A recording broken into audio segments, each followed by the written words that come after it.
Desmond Doss, the man who saved 75 soldiers without firing a single bullet. They laughed at him. They mocked him. Some of them even hated him. Because in the middle of World War II, when every man was expected to carry a gun, Desmond Doss refused. Not because he was afraid to fight, but because he believed that taking a life, any life, was wrong. Born in Virginia during the Great Depression, Desmond grew up poor, quiet, and deeply faithful. As a young boy, a simple Bible verse burned itself into his heart. "Thou shalt not kill."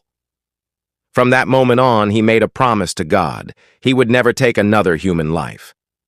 When America entered World War II, Desmond didn't run away. He didn't protest. He volunteered. But when he showed up to basic training and refused to touch a rifle, his fellow soldiers saw him as a coward. They beat him. They insulted him. They tried to break him. Officers threatened court-martial. His own unit begged the army to get rid of him. Yet Desmond stood firm. He said, "I want to save lives, not take them." So the army made him a medic. Then came Okinawa, one of the bloodiest battles in human history. Atop a jagged cliff called Hacksaw Ridge, American soldiers faced relentless gunfire, grenades, and explosions. Bodies piled up. Screams filled the air. When night fell, the order was given: retreat. But Desmond Doss didn't leave. Alone on that battlefield, surrounded by enemy soldiers, he crawled through smoke and blood. Every few feet he found another wounded man, friends who once mocked him, men who had called him weak. One by one, he dragged them to the edge of the cliff.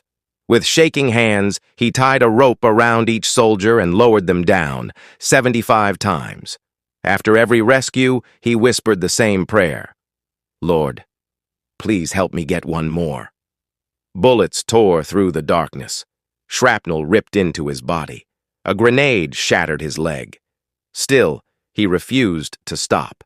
Even when he was finally wounded, he gave his stretcher to another soldier, then crawled hundreds of feet with a broken arm to safety.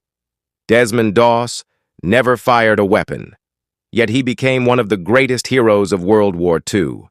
In 1945, President Harry Truman awarded him the Medal of Honor, saying, "I'm proud of you. You're a bigger hero than I am." Desmond Doss proved something the world still struggles to understand. Courage isn't about killing. It's about standing for what's right, no matter the cost. If this story moved you, subscribe to The Forgotten Ages for more real-life stories of courage the world almost forgot. Like, share, and comment, hero, if you believe true bravery doesn't need a weapon.